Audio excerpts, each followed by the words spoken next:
మిత్రులారా, ఈరోజు మారోజు వీరన్న స్తూప పరిరక్షణ కోసం ఈరోజు జిల్లా కలెక్టర్ సూర్యాపేట ముందు ధర్నా చేస్తున్న విషయం మనకందరికి తెలుసు. అయితే గత నెల 17 తారీఖు రోజు హైదరాబాద్ నుండి ఫ్యాక్ట్ ఫైండింగ్ కమిటీగా వచ్చి అక్కడ స్తూపాన్ని పరిశీలించడం జరిగింది. అదే రోజు జిల్లా కలెక్టర్ గారికి విజ్ఞాపన లేఖ ద్వారా నేషనల్ హైవే 365 లో కరివిరాల కొత్తగూడెం దగ్గర తెలంగాణ ఉద్యమ అమరవీరుడు మారోజు వీరన్న స్తూపాన్ని పడగొట్టాలని ఒక ప్రయత్నం జరుగుతా ఉన్నది. కాబట్టి మీరు ప్రభుత్వ ప్రతినిధిగా తెలియజేయమని ఆ రోజు అడగడం జరిగింది. ఆ రోజు జాయింట్ కలెక్టర్ ఇన్ఛార్జ్ కలెక్టర్ గా ఉన్నటువంటి ఆయన ఆర్డీఓ దగ్గరికి పంపితే మెమోరాండం ఇవ్వడానికి పోయినప్పుడు అక్కడ ఉన్నటువంటి ఆర్డీఓ గారు తీసుకుని ఆ స్తూపం పోతుంది, నష్టపరిహారం కోసం మేము చెక్ ప్రిపేర్ చేశాము, దానికి సంబంధించినటువంటి బాధితులు ఒప్పుకున్నారు, అక్కడ ఉన్నటువంటి బంధువులు గ్రామ ప్రజలు ఒప్పుకున్నారు, కాబట్టి అది జరుగుతుంది, మా పరిధిలో లేదు, అది నేషనల్ హైవే పరిధిలో ఉందని చెప్పి ఒక రకమైనటువంటి హెచ్చరిక, ఒక రకమైనటువంటి భయాన్ని ఆ రోజు కలగజేసినటువంటి సందర్భము లేదా ప్రభుత్వం నిర్ణయం తీసుకున్నటువంటి విషయాన్ని తెలియజేయడం జరిగింది. ఈ సందర్భంగా తెలంగాణ ప్రభుత్వం ఏర్పడిన తర్వాత ఒక లక్ష్యంగా ఏర్పాటు చేసుకున్నది కేసీఆర్ ప్రభుత్వం. తెలంగాణ ఈ రోజు పోరాటాల ద్వారా కాకుండా యాగాల ద్వారా లేదా తన ద్వారా తెలంగాణ వచ్చిందనేటటువంటి విషయాన్ని ప్రకటించడానికి, దాన్ని సుస్థిరం చేయడానికి కేసీఆర్ కంకణం కట్టుకున్నాడు.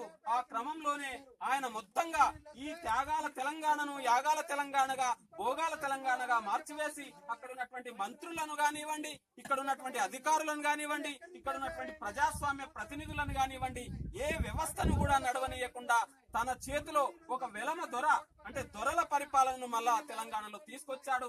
ఏ రకంగా అయితే ఈ తెలంగాణలో నక్సలైట్ల పోరాటం వల్ల కావచ్చు లేదా ప్రత్యేక పోరాటాల వల్ల కావచ్చు మొత్తం దొరలంతా, రెడ్లంతా, మొత్తం అగ్ర కులాలంతా కూడా, అగ్ర వర్గాలంతా కూడా మొత్తం గ్రామాలను వదిలి పట్టణాలకు వచ్చారో, తెలంగాణ ఉద్యమం పేరుతోన, మలిదశ ఉద్యమం పేరుతోన మొత్తం దొరలంతా కూడా మళ్ళీ గ్రామాలకు వచ్చి ఆ దొరలకు ప్రతినిధిగా ఈ రోజు కేసీఆర్ నిలబడ్డాడు. కాబట్టి దొరల ద్వారానే లేదా మా ద్వారానే తెలంగాణ వచ్చిందనే దాన్ని సుస్థిరం చేయడానికి ఆ రకమైనటువంటి త్యాగాలనన్నీ కూడా, ఉద్యమాలకు ప్రతీకలుగా ఉన్నటువంటి నాయకులనంతా కూడా, ఆ స్తూపాలనంతా కూడా కూల్చివేయాలని వాళ్ళ భావజాలాన్ని, వాళ్ళ ఆశయాలను, వాళ్ళ యొక్క నాయకులనంతా కూడా ఒక రకంగా కూల్చేశాడు. అందుకే తానే ఒక ఉద్యమ నాయకునిగా ఎక్స్పోజ్ ఇస్తా ఉన్నాడు. అందుకే ఈ రోజు మావోయిస్టులు అంటే నేనే మావోయిస్టు అంటాడు, మావోయిస్టు ఎజెండాను అమలు చేస్తానంటాడు, నేనే దళిత సామాజిక వర్గాలకు సంబంధించిన ప్రతినిధిని అంటాడు, కులాలను పిలుస్తాడు, వాళ్ళకందరికి భవన్లను ప్రకటిస్తాడు, వాళ్ళకందరికి కార్పొరేషన్లు ప్రకటిస్తారు, వాళ్ళకందరికి వేల కోట్ల రూపాయలను ఇస్తాడు. తానే ఒక సామాజిక ఉద్యమ ప్రతినిధిగా, తానే ఒక మావోయిస్టు ప్రతినిధిగా, తానే ఒక పౌర హక్కుల సంఘానికి ప్రతినిధిగా మొత్తం తానే ఒక అయ్యేటటువంటి ఒక విధానాన్ని కొనసాగిస్తా ఉన్నాడు. మొత్తం తెలంగాణలో ఉన్నటువంటి ఉద్యమ చిహ్నాలనంతా కూడా తొలగించడానికి కంకణం కట్టుకున్నాడు. ఈ తెలంగాణ సాయుధ పోరాటం నుండి 60 సంవత్సరాలుగా జరుగుతున్న ఈ ప్రత్యేక తెలంగాణ పోరాటానికి ఒక వారధిగా, లేకపోతే ఒక దిశను నిర్ణయించినటువంటి నాయకునిగా, చరిత్రను లేకపోతే మొత్తం సంస్కృతిని ఎస్టాబ్లిష్ చేయడానికి సంబంధించినటువంటి ఒక కంకణం కేసీఆర్ కట్టుకున్నాడు. కాబట్టి దానికోసం పోరాడినటువంటి శక్తులను, దానికోసం పోరాడినటువంటి నాయకులను, దానికోసం పోరాడినటువంటి ఉద్యమ చిహ్నాలను ఏమాత్రం మిగిలనీయకుండా చేయాలనేటువంటి కుట్ర జరుగుతా ఉన్నది. అందులో భాగంగానే 1996లో 97లో మారోజు వీరన్న తెలంగాణ మహాసభ పేరుతోన ఆంధ్ర మహాసభ ఎట్లయితే మొత్తం తెలంగాణను ఆంధ్రాను కలిపి ఉమ్మడి రాష్ట్రంగా ఏర్పాటు చేసి తెలంగాణ వద్దు, మనకు ప్రాంతీయ ఇది వద్దు అని చెప్పినటువంటి ఆంధ్ర మహాసభ కాదు, తెలంగాణ మహాసభ పేరుతో తెలంగాణ మలిదశ ఉద్యమానికి ఒక నాంది ప్రస్తావనగా ప్రారంభించినటువంటి మారోజు వీరన్న మొత్తం తెలంగాణ ఉద్యమాన్నే కాదు, ప్రాంతీయ అస్తిత్వ ఉద్యమాన్నే కాదు,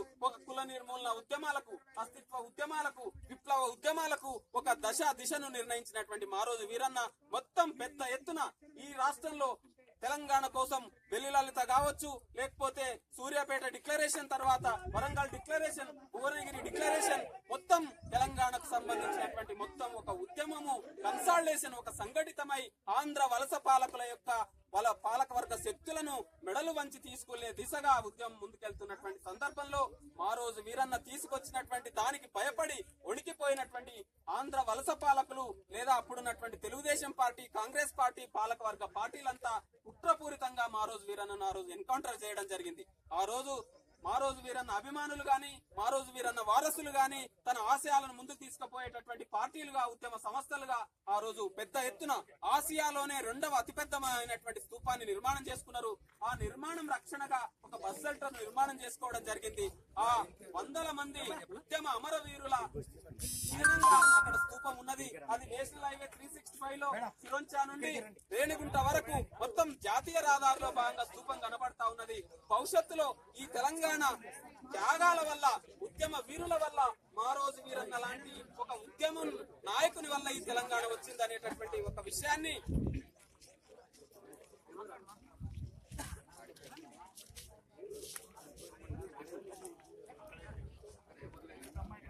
కలెక్టర్ గారు